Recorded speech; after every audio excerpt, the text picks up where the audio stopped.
are in a new phase of terrorism, including lone actors and small groups of terrorists, like those in San Bernardino.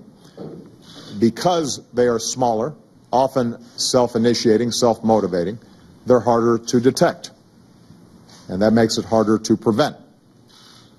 But just as the threat evolves, so do we. We're constantly adapting, constantly improving, upping our game, getting better. President Obama earlier this afternoon offering foreign policy via photo op and national security by soundbite. The commander-in-chief may seek to reassure Americans, but there's a lot of skepticism about his actions or the lack thereof, and you can count Sarah Palin among those skeptics. The former Alaska governor, 2008 Republican vice presidential nominee, and author of the new book, Sweet Freedom, doesn't mince any words about the president's approach. It's pathetic. He's beyond indifferent about the need to, as Trump would say, get in there and kick the crap out of them for once and for all, utterly and completely destroy ISIS. Our United States military can do that. We're equipped to do that. Our guys are trained to do that. We still have top brass in place because Obama hasn't got to get rid of all the good guys, though he seems to have tried there in military brass. We have the capability. We just need the political.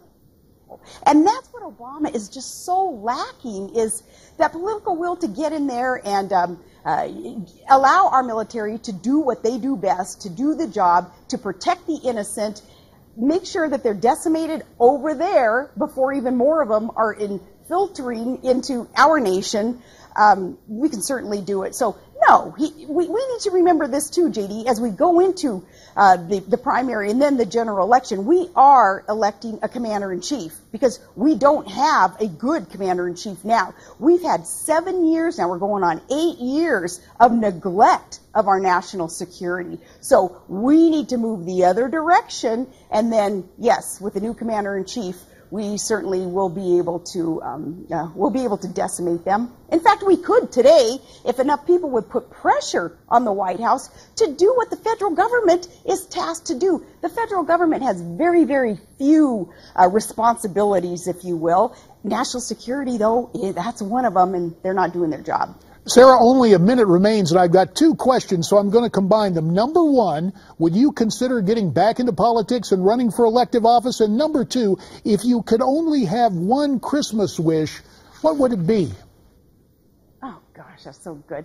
I'll get back into politics running for office if you do, JD, okay? Because we need more guys like you, too, who are very experienced and sharp and conservative. So, yeah, if you do it, then I'll do it. I would love to, though, somehow.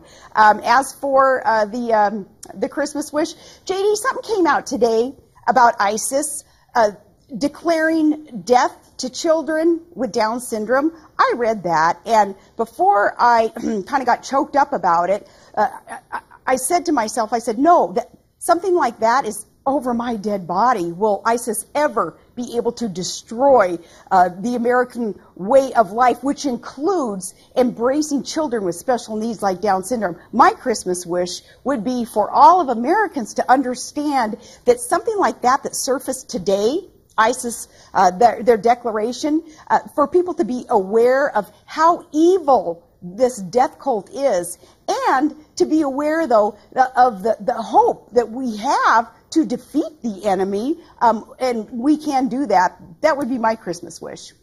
When you hear what Sarah has to say tomorrow night, you may want to add her new book to your Christmas wish list. She'll tell us why Sweet Freedom is, in many ways, the most personal book she's ever written. And this reminder, the concluding portion of my exclusive interview with Sarah Palin tomorrow night, right here, only on Newsmax Prime. Now, if you have comments you want to make about what Sarah had to say, we'd love to hear from you. Send your comments to newsmaxtv.com/comments. And there's still time for you to get in on our poll concerning the latest GOP debate. To cast your vote, go to newsmaxpolls.com. When we come back, Obamacare may be losing one of its biggest supporters. We'll tell you who that is coming up.